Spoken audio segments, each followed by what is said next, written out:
Ya, saya mau langsung lanjut ke Pak Wawan. Pak Wawan, tadi kalau kita mendengar pernyataan yang disampaikan oleh Pak Kabid, dari perkembangan penyelidikan sementara, ini tidak ada dugaan keterlibatan pihak lain. Artinya pelaku mengakui bahwa kegiatan atau kejadian ini dilakukan seorang diri. Dari kacamata BIN melihatnya seperti apa? Ya, memang pengaruh YouTube ataupun media sosial itu besar sekali karena bisa langsung masuk ke gadget masing-masing dan kalau tidak cerdik di dalam kita mencerna ajarannya tanpa cek, recheck, dan cross-check, maka bisa mempengaruhi estomnya, emosi, sikap, tingkah laku, opini, dan motivasinya. Itulah sebabnya perlu sikap kritis sebelum melangkah, apalagi seorang mahasiswa jurusan psikologi tentu bisa menimbang bagaimana gerakannya itu akan mempengaruhi emosi massa ataupun bisa mempengaruhi aksi-aksi tandingan dari yang lain, marah ataupun ingin membalas.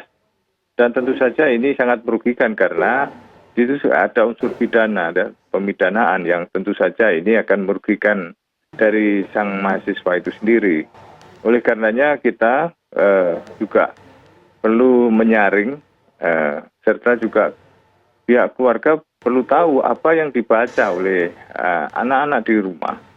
Meskipun dia sudah dewasa, mahasiswa ya 18 tahun, akan tetapi dia di dalam hal bertindak dan berpikir kenyataannya banyak juga yang keliru sehingga multitafsir ketika dia mendengarkan apa atau melihat yang ada di YouTube ini bisa lantas tergerak. Ya.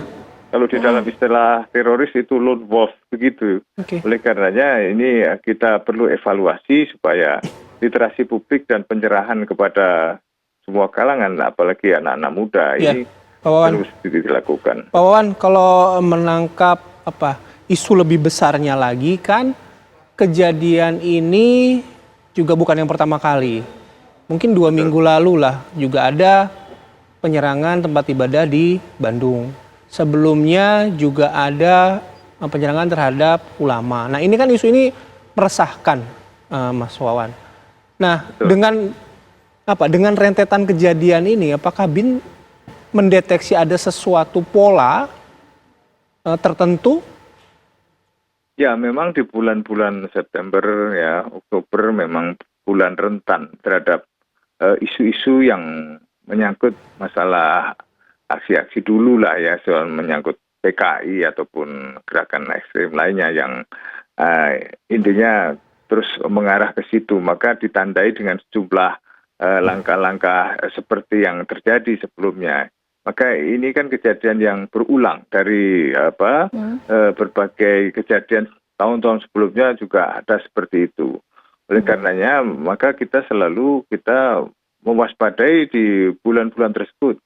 Kita ingin bahwa masalah-masalah yang terkait mengenai penyerangan ulama jangan sampai ini menjadi kebiasaan yang berulang, apalagi vandalisme di tempat ibadah. Apa salahnya tempat ibadah kan tidak ada kaitan langsung. Tempat ibadah ini kan tempat di mana kita dianggap sebagai tempat berdoa, tempat suci yang intinya harus kita tegak hormati. Demikian juga penyerangan ulama seperti apa yang terjadi di sejumlah wilayah. Memang ada tuduhan-tuduhan seolah-olah ini ada orang gila dan sebagainya. Tapi semuanya kembali kepada hasil forensik ternyata juga menunjukkan yang bersangkutan sehat-sehat saja. Oke, artinya Mas Wawan ingin menyampaikan gini, setiap peristiwa ini berdiri sendiri-sendiri. Tidak ada pola yang mengikatnya, tidak ada kesamaan di situ. Dari masing-masing wilayah background-nya berbeda, akan tetapi kalau dari bacaan yang dia baca dari berbagai sumber, artinya dari YouTube maupun agitasi-agitasi yang ada di media sosial, ini memang ada satu tulisan-tulisan yang berniat membangkitkan tadi, menggerakkan emosi, sikap, tingkah laku, opini, dan motivasi sehingga mereka tergerak untuk melakukan penyerangan ataupun merusak. Oleh karenanya saya sampaikan, kalau kita membaca sesuatu di YouTube itu kita mesti tanyakan kepada para ahlinya, benarkah ini, pertimbangannya apa, sehingga kita akan lebih bijak sebelum melakukan sesuatu karena semuanya akan berakibat. Kalau Mas Wawan tadi sudah menyebutkan kan ada konten, katakanlah kita berangkatnya dari YouTube ya, ada agitasi-agitasi untuk meningkatkan emosi. Nah, kan mungkin BIN juga kan punya perangkat untuk mendeteksi ini gitu. Nah, konten-konten yang dimaksud ini tuh berasal dari siapa, apa motifnya, tujuannya apa? Ya, kami melakukan patroli 24 jam dan kami mengintercept dari berbagai hal-hal seperti itu untuk mengingatkan dari para netizen, misalnya ada pelanggaran dari adik-adik ini akan ada apa sanksi undang-undang ITE misalnya, Anda jangan melakukan ujaran kebencian, Anda melanggar pasal segini. Kemudian yang akun-akun yang tidak benar dan sebagainya memang kita dorong supaya ini juga ditutup, atau juga kita lakukan counter ya, counter supaya ada pelurusan supaya masyarakat tidak keliru di dalam mencerna. Dari semuanya juga kita lakukan. Hanya sekarang itu kan banyak sekali dan patah tumbuh hilang berganti, sehingga misalnya ini sekarang muncul, setelah ini ditutup, kemudian muncul dengan nama lain dan seperti itu, sehingga kita tidak boleh berhenti atau tidak boleh lengah, karena memang gitu kan jumlahnya jutaan bahkan juga miliaran yang hari-hari itu muncul. Oleh karenanya kita juga membentengi diri kita sendiri maupun juga keluarga, dan juga kita saling mengontrol antara keluarga sehingga tidak mudah sekali membaca hal-hal yang seperti itu kemudian terpengaruh. Nah, kita harus kritis lah, harus siap kritis begitu. Pak Wawan, tapi begini, kalau tadi Pak Wawan mengatakan bahwa ini rangkaian yang tadi sempat dipertanyakan oleh rekan saya Bayu, itu memang rangkaian dari beberapa waktu yang lalu juga sempat terjadi hal serupa. Tapi kalau kita fokus misal untuk kasus yang di Tangerang misalnya ya, Pak Wawan tentu sudah melihat videonya bukan Pak? Ya. Ya, sudah kan ada sejumlah kemudian coretan-coretan yang ditulis di beberapa dinding dan lain sebagainya. BIN melihatnya bagaimana? Ya memang itu multitafsir, ada yang mengatakan kafir, ada anti-Islam, ada ya hal-hal yang sebetulnya tidak pantas lah ya disampaikan.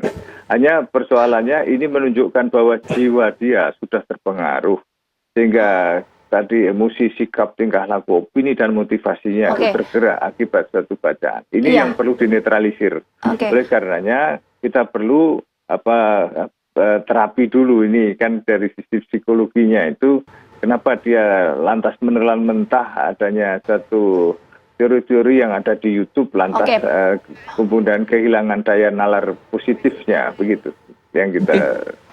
Pak, tadi Pak Wawan sudah menjelaskan.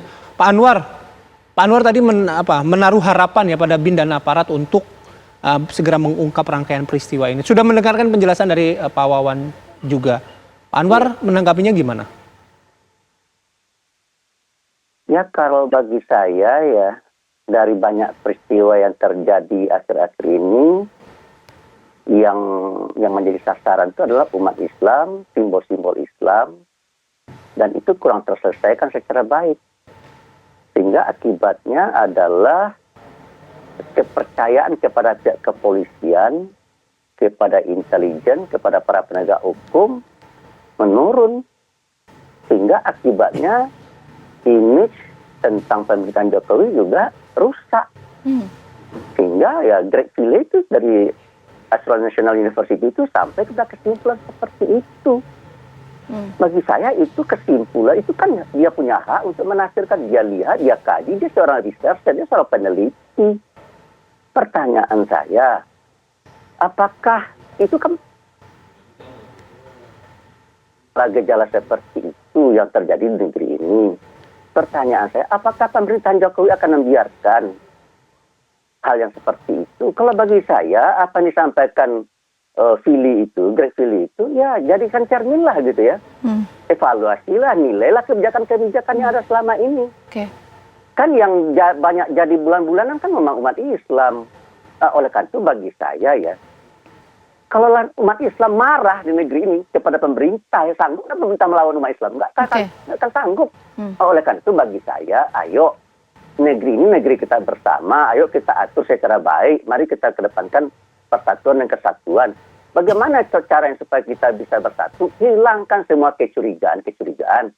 Makanya saya dalam kasus Sheikh Ali Jaber, saya meminta supaya selain pihak kepolisian ya, itu ada tim pencari fakta yang independen. Ya. Kalau memang dia misalkan ada orang yang dikatakan disimpulkan oleh polisi sakit jiwa atau gila, kalau pendekatannya adalah scientific approach ya pasti sama juga ya. Tapi kalau seandainya 3-4 kelompok yang meneliti kesimpulan adalah sama-sama, yaitu sama-sama sakit jiwa, ya saya rasa posisi kepolisian, hasil penelitian kepolisian sangat dihormatin orang, sangat berwibawa dan tidak akan dicurigai. Makanya saya agak lebih cenderung ya, kalau dalam hal-hal yang terkait dengan agama ya, jangan pihak kepolisian sendiri gitu. Ada tim independen yang juga melakukan hal yang sama. Dan saya yakin ya, pihak kepolisian itu kan profesional juga bekerjanya. Pihak intelijen kan profesional juga ya. Kalau dia bekerja secara profesional, hasilnya menurut saya ya juga akan sama dengan tim yang independen yang juga profesional. Sehingga akhirnya ya kecurigaan dan kegaduhan di negeri ini nggak ada. Oke, Pak Anwar berarti masih meyakini bahwa rangkaian peristiwa ini memiliki benang merah ya Pak? Berkaitan? Ya, saya terus terang melihat ada benang merah ya. Tetapi saya kan juga punya keterbatasan kan ya. Oleh karena itu kalau Menteri Agama misalkan sibuk mengurusi dai bersertifikat, ya orang-orang gila di negeri ini dikasih sertifikat lah. Sertifikat terhadap orang gila gitu. Supaya orang gila jangan menyerang masjid, jangan menyerang ulama. Nah, kan akhirnya kan nggak begitu. Mengapa kok dai yang diurusin oleh dai sertifikat dai yang diurusin misalkan? Mengapa kok hal-hal yang remeh-temeh yang kita urusi? Padahal seperti Pak Wan bilang tadi ya, negeri ini sekarang ini sedang dalam periode yang sangat ribet menurut saya ya. Karena krisis yang kita hadapi tidak hanya krisis kesehatan, tapi juga krisis ekonomi. Dan kalau krisis ekonomi ini tidak bisa kita kendalikan, dia akan berubah menjadi krisis sosial. Kalau krisis sosial tidak bisa kita kendalikan, dia berubah menjadi krisis politik. Kacau balau lah negeri ini nih. Mau nggak Pak Nerabas negeri ini kacau balau? Ya nggak mau lah saya. Saya maunya hidup ini aman, tentram, damai, masyarakatnya sejahtera, bahagia. Nah, oleh karena itu segala hal-hal yang akan menghambat cita-cita kita itu, ya harus kita kikis gitu. Oleh karena itu bagi saya, kebersamaan antara pemerintah dan masyarakat, ya kebersamaan antara pemerintah dan umat Islam harus kita bangun.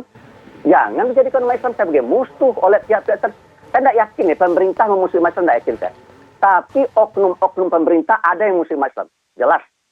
Pertanyaan saya, kalau ada oknum-oknum pemerintah yang musuh umat Islam, kita biarkan apa tidak? Iya tidak dibiarkan, tidak boleh dibiarkan itu. Karena gara-gara nilai statistik ya, rusak susu sebelanga. Karena perilaku orang ke orang, citra pemerintah, image pemerintah, buruk dibuatnya. Sementara menurut saya, pemerintahan yang kuat, yang dipercaya oleh rakyat, sangat kita perlukan untuk memajukan negeri. Oke, baik. Terima kasih.